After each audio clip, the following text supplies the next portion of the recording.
Assalamualaikum warahmatullahi wabarakatuh. Selamat pagi dan salam sejahtera. Hari ini kita bertemu kembali dalam pelajaran PKN kelas 12. Dan kali ini adalah pertemuan yang ketiga.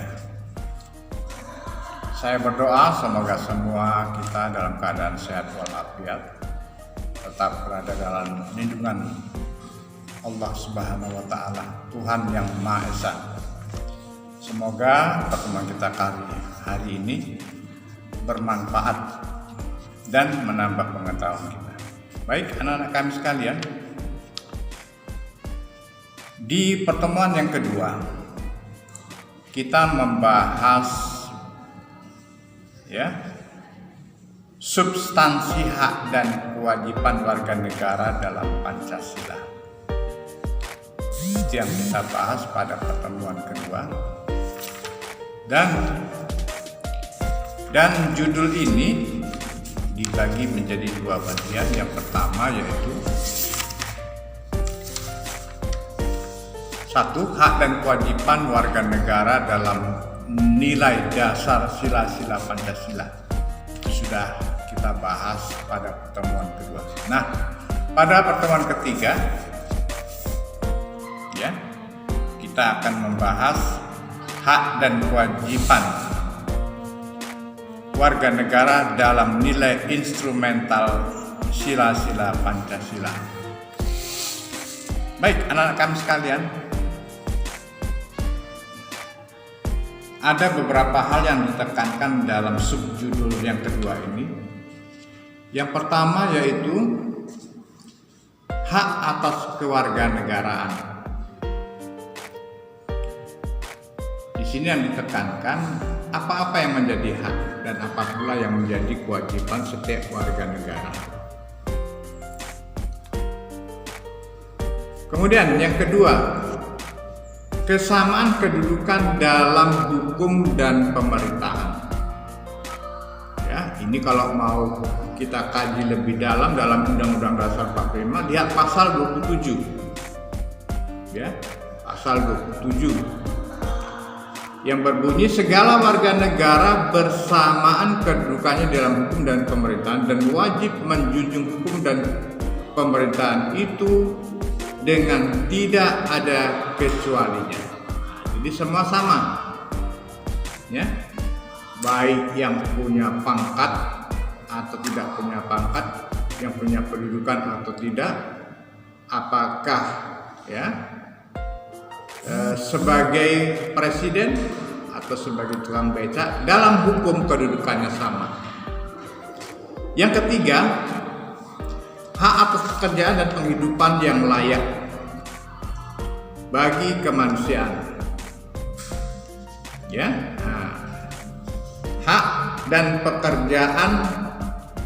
atas pekerjaan dan penghidupan yang layak bagi kemanusiaan.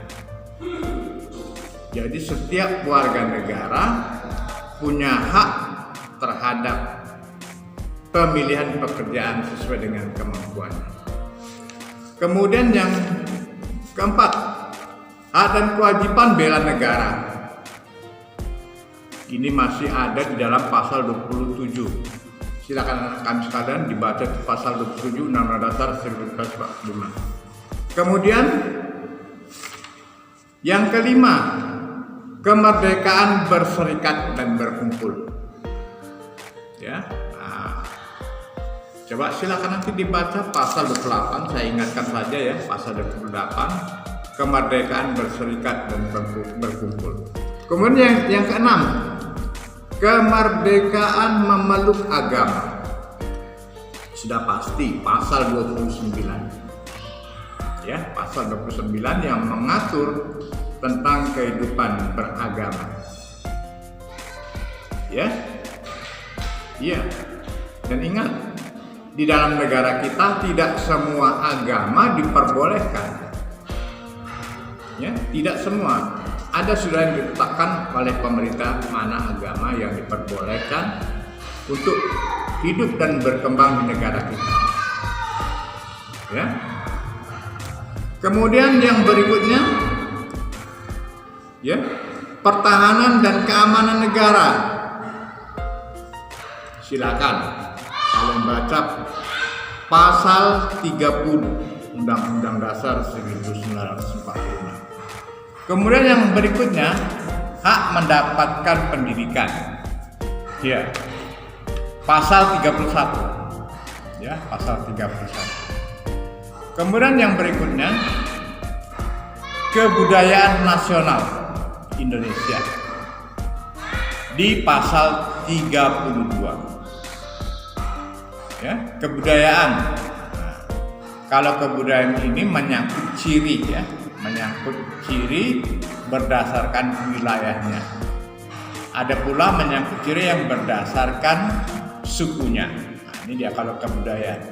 Kebudayaan, ya, hasil daya cipta manusia itu sendiri. Yang berikutnya, perekonomian nasional. Baca nanti di rumah, ya, pasal 33 Undang-Undang Dasar tahun 1945. Ya. Di antaranya, di antaranya berbunyi perekonomian disusun sebagai usaha bersama berdasar atas ajas kekeluargaan. Coba anak-anak kami sekalian, mengenai perekonomian nasional ini juga nanti coba kalian kaji kembali mengenai koperasi. Ini kata koperasi sebagai lembaga keuangan sudah mulai dilupakan orang, ya. Padahal yang sesuai dengan Undang-Undang Dasar tahun 1945 dan Pancasila, lembaga yang keuangan yang paling pas adalah koperasi. Yang berikutnya tentang kesejahteraan sosial. Ya. Nah, ini diatur dalam pasal 34. Ya, pasal 34 Undang-Undang Dasar tahun 1945. Saya kira itu saja untuk pertemuan kita pagi hari ini. Mudah-mudahan semakin menambah wawasan kita. Pertemuan kita ini semakin menambah wawasan kita. Mana yang merupakan hak dan mana yang merupakan kewajiban, ya, kita sebagai bangsa. Ya. Jadi kita punya hak, tapi punya juga kewajiban. Ini adalah dua sisi, dua kondisi yang harus seimbang. Jadi tidak boleh timpang. Setiap ada hak, pasti ada kewajiban. Sama seperti yang saya gambarkan pada pertemuan kedua. Seorang siswa wajib membayar uang sekolah. Wajib. Nah, haknya apa? Haknya mendapatkan pelajaran di sekolah dan mendapatkan pelayanan dari sekolah itu sendiri. Jadi ini adalah dua hal yang harus seimbang. Ya, harus seimbang. Sekali lagi terima kasih dan mohon maaf. Wassalamualaikum warahmatullahi wabarakatuh.